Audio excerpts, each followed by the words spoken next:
Mari mengenal struktur atau komponen dari kabel fiber optik. Tahukah kamu, karakteristik bagian dalam dari kabel fiber optik terdiri dari inti yang terbuat dari serat kaca dengan beberapa lapisan yang memiliki fungsinya sendiri-sendiri. Tak berbeda jauh dengan kabel jaringan lain seperti kabel UTP atau kabel STP. Pada kabel jaringan fiber optik ini juga terdapat insulator atau yang disebut dengan kuting yang dirancang dengan beraneka ragam warna. Untuk lebih jelasnya, mari kita perhatikan gambar dari kabel fiber optik berikut ini. Di sini ada 6 bagian atau 6 struktur dari kabel fiber optik. Yang pertama di sini adalah core atau inti. Lalu setelah core ada jaketnya atau cladding, lalu ada mantle atau coating, lalu ada strange member dan outer jacket. Nah, apa aja sih fungsinya? Mari kita bahas satu persatu. Kita mulai dari yang pertama, inti atau core. Bisa kita lihat pada gambar, tepat di tengah-tengah kabel fiber optik terdapat bagian utama dalam struktur kabel fiber optik itu, yaitu yang disebut dengan core atau inti. Core atau inti tersebut terbuat dari serat kaca. Nah, umumnya core ini memiliki diameter sekitar 2 nanometer sampai 50 nanometer, tergantung dari jenis serat optiknya, di mana ukuran core ini sendiri berpengaruh besar terhadap kualitas dan kemampuan dari sebuah kabel fiber optik. Fungsi core pada kabel fiber optik ini adalah sebagai tempat berlangsungnya perambatan cahaya dari satu ujung ke ujung kabel lainnya, sehingga proses pengiriman cahaya dapat dilakukan. Oke, kita lanjut ke struktur yang kedua. Di struktur yang kedua ini ada yang disebut dengan jaket atau cladding. Nah, cladding ini sendiri adalah lapisan yang menyelubungi core pada kabel fiber optik yang terbuat dari kaca. Indeks bias yang dihasilkan cladding ini lebih kecil dari core, di mana hubungan indeks bias antara core dan cladding akan mempengaruhi perambatan cahaya pada core atau mempengaruhi besarnya sudut kritis. Diameter cladding berkisar antara 5 nanometer sampai 250 nanometer serta berfungsi sebagai pelindung core sekaligus menjadi cermin yang terpancar keluar kembali ke dalam core. Bisa dibilang, cladding merupakan bagian yang mempunyai peran penting karena berkat cladding inilah cahaya dapat merambat dalam core serat optik.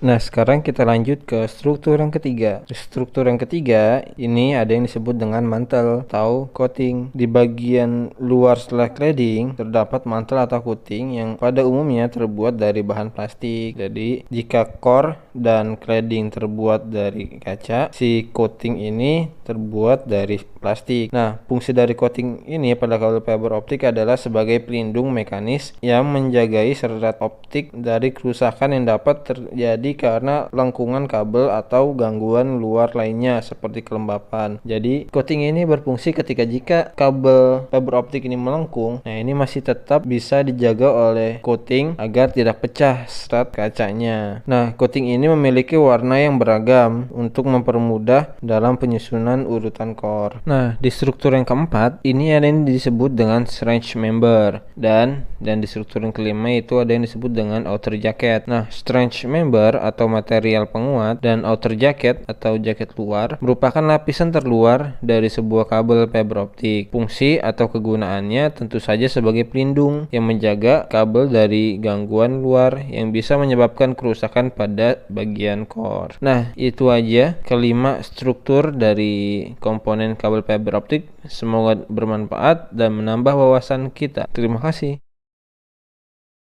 Tentang fiber optik.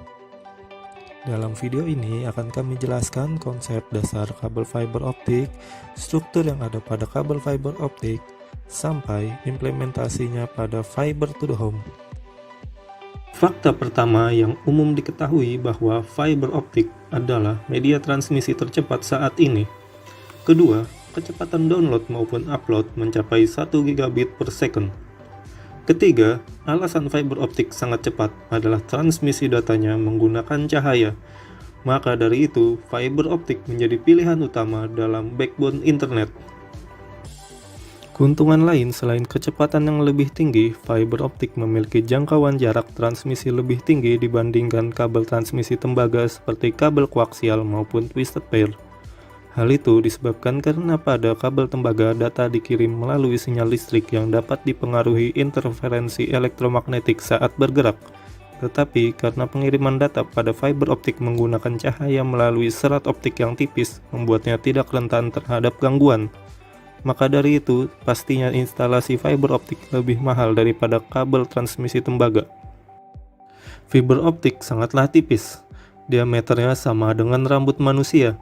Fiber optik terdiri dari dua elemen dasar, yaitu core dan cladding. Core adalah area di mana sinyal cahaya ditransmisikan, dan cladding mengelilingi core untuk menjaga cahaya supaya tetap pada jalurnya. Ada dua jenis fiber optik, yaitu single mode dan multi mode. Single mode memiliki diameter core kecil yang dirancang untuk membawa cahaya dalam satu jalur dengan jarak jauh. Ini memiliki daya dukung informasi yang tinggi dan redaman yang rendah, dan merupakan serat optik yang paling banyak digunakan di dunia. Serat multimode memiliki inti yang lebih besar yang memungkinkan cahaya untuk berjalan di banyak jalur secara bersamaan. Biasanya serat multimode digunakan di jaringan lokal dan jaringan area penyimpanan di mana lebih hemat biaya daripada serat single mode. Secara umum, sistem terdiri dari transmitter untuk mengolah dan mengkodekan sinyal cahaya, serat optik untuk menyalurkan sinyal cahaya, receiver untuk mendekode pulsa cahaya dan mengembalikannya ke bentuk digital. Sinyal listrik dapat berupa digital maupun analog. Sinyal analog juga memerlukan pulse code modulator untuk mengubahnya menjadi bentuk digital. Transmitter terdiri dari interface circuit, source drive circuit, dan optical source. Interface circuit memproses sinyal listrik sehingga kompatibel dengan source drive circuit. Selanjutnya, source drive circuit memvariasikan arus untuk memodulasi sinyal optik. Akhirnya, sumber optik berubah dari energi listrik menjadi cahaya. Pulsa cahaya dikirim melalui core kabel yang transparan. Receiver terdiri dari fotodetektor, amplifier, dan signal restorer. Fotodetektor sangat sensitif terhadap cahaya dan harus mampu mendeteksi pulsa cahaya yang lemah sekalipun. Amplifier meningkatkan sinyal yang diterima dari fotodetektor. Ini adalah sumber utama noise listrik di receiver, dan sensitivitas receiver tergantung pada meminimalkan noise ini. Terakhir,